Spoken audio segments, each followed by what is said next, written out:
ಸ್ನೇಹಿತರೆ, ನಿಮಗೆಲ್ಲ ಗೊತ್ತಾ? ಅರ್ಜುನ ಶಿವನ ಭಕ್ತನಾಗಿರ್ತಾನೆ. ಆದರೆ ಶಿವ ಒಮ್ಮೆ ಅರ್ಜುನನ ತಪಸ್ಸನ್ನು ಕುರಿತು ಅವನನ್ನು ಹೇಗೆ ಪರೀಕ್ಷೆ ಮಾಡ್ತಾನೆ ನಿಮ್ಗೆ ಗೊತ್ತಾ? ಈ ಕಥೆಯಿಂದ ಅದನ್ನು ತಿಳ್ಕೊಳ್ಳೋಣ ಬನ್ನಿ. ಕೌರವರ ವಿರುದ್ಧ ನಡೆಯಲಿರುವ ಮುಂಬರುವ ಮಹಾಯುದ್ಧಕ್ಕೆ ಸಿದ್ಧರಾಗಲು ದೇವತೆಗಳ ಶಕ್ತಿಶಾಲಿ ಅಸ್ತ್ರಗಳ ಅವಶ್ಯಕತೆ ಅರ್ಜುನನಿಗಿತ್ತು.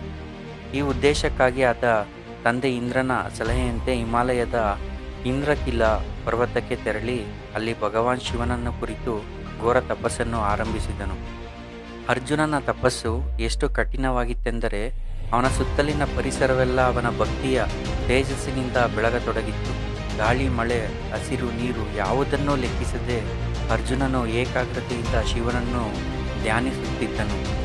ಅರ್ಜುನನ ಭಕ್ತಿಯನ್ನು ಪರೀಕ್ಷಿಸಲು ಮತ್ತು ಅವನಲ್ಲಿದ್ದ ಅಲ್ಪ ಸ್ವಲ್ಪ ಅಹಂಕಾರವನ್ನು ಹೋಗಲಾಡಿಸಲು ಪರಮಶಿವನು ನಿರ್ಧರಿಸಿದನು. ಶಿವನು ಒಬ್ಬ ಕಾಡು ಹಂದಿಯನ್ನು ಬೇಟೆಯಾಡುವ ಕಿರಾತ ಅಂದರೆ ಬೇಟೆಗಾರ ರೂಪವನ್ನು ತಾಳಿ ಭೂಮಿಗೆ ಇಳಿದು ಬಂದನು. ಪಾರ್ವತಿ ದೇವಿಯು ಕಿರಾತನ ಪತ್ನಿಯ ರೂಪದಲ್ಲಿ ಅವನ ಜೊತೆಗಿದ್ದಳು. ಸರಿಯಾಗಿ ಅದೇ ಸಮಯದಲ್ಲಿ ಮೂಕ ಎಂಬ ಅಸುರನು ಅರ್ಜುನನ ತಪಸ್ಸನ್ನು ಭಂಗಗೊಳಿಸಲು ಒಂದು ಕಾಡು ಹಂದಿಯ ರೂಪದಲ್ಲಿ ಅಲ್ಲಿಗೆ ಬಂದನು. ಹಂದಿಯು ಅರ್ಜುನನ ಮೇಲೆ ದಾಳಿ ಮಾಡಲು ಬಂದಾಗ ಜಾಗೃತನಾದ ಅರ್ಜುನನು ಕೂಡಲೇ ತನ್ನ ಬಿಲ್ಲನ್ನು ಎತ್ತಿ ಬಾಣ ಬಿಟ್ಟನು. ಆದರೆ ಅದೇ ಕ್ಷಣದಲ್ಲಿ ಮತ್ತೊಬ್ಬ ಬಾಣವು ಬಂದು ಆ ಹಂದಿಗೆ ತಗುಲಿತು. ಹಂದಿಯು ಪ್ರಾಣ ಬಿಟ್ಟಿತು. ಅಲ್ಲಿಗೆ ಬಂದ ಕಿರಾತ ರೂಪಧಾರಿಯ ಶಿವನು, ಈ ಬೇಟೆ ನನ್ನದು, ನಾನು ಮೊದಲು ಬಾಣ ಬಿಟ್ಟಿದ್ದು ಎಂದು ವಾದಕ್ಕಿಳಿದನು. ಅರ್ಜುನನಿಗೆ ಆಶ್ಚರ್ಯವಾಯಿತು. ಒಬ್ಬ ಸಾಮಾನ್ಯ ಬೇಟೆಗಾರನು ನನ್ನಂತಹ ಶ್ರೇಷ್ಠ ಬಿಲ್ಲುಗಾರನಿಗೆ ಸವಾಲು ಹಾಕುತ್ತಿದ್ದಾನಲ್ಲ ಎಂದು ಸಿಟ್ಟುಗೊಂಡನು. ಇಲ್ಲ, ಇದು ನನ್ನ ಗುರಿಗೆ ಬಿದ್ದ ಬೇಟೆ ಎಂದು ಅರ್ಜುನನು ಪ್ರತಿವಾದ ಮಾಡಿದನು. ಮಾತು ಬೆಳೆದು ಇಬ್ಬರ ನಡುವೆ ಭೀಕರ ಯುದ್ಧವೇ ಆರಂಭವಾಯಿತು. ಅರ್ಜುನನು ತನ್ನ ಅಕ್ಷಯ ಬತ್ತಳಿಕೆಯಿಂದ ಸಾಲು ಸಾಲು ಬಾಣಗಳನ್ನು ಬಿಟ್ಟರೂ ಆ ಕಿರಾತನಿಗೆ ಕಿಂಚಿತ್ತೂ ಗಾಯವಾಗಲಿಲ್ಲ.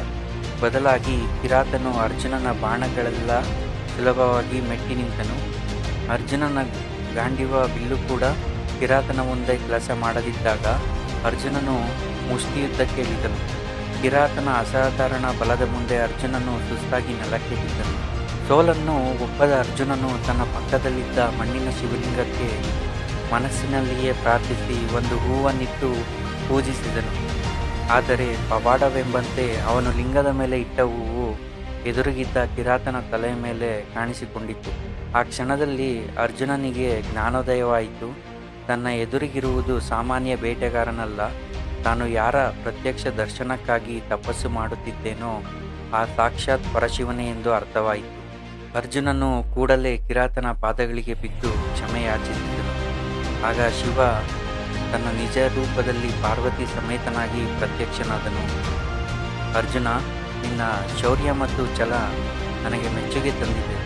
ಜಗತ್ತಿನ ಅತಿ ಶ್ರೇಷ್ಠ ವೀರರಲ್ಲಿ ನೀನು ಒಬ್ಬನು ಎಂದು ಹರಸುತ್ತಾ ಅವನಿಗೆ ಸಕಲ ಲೋಕಗಳಲ್ಲೂ ಗೆಲ್ಲಬಲ್ಲ ಶಕ್ತಿಯುಳ್ಳ ಪಾಶುಪತಾಸ್ತ್ರವನ್ನು ವರವಾಗಿ ನೀಡಿದನು.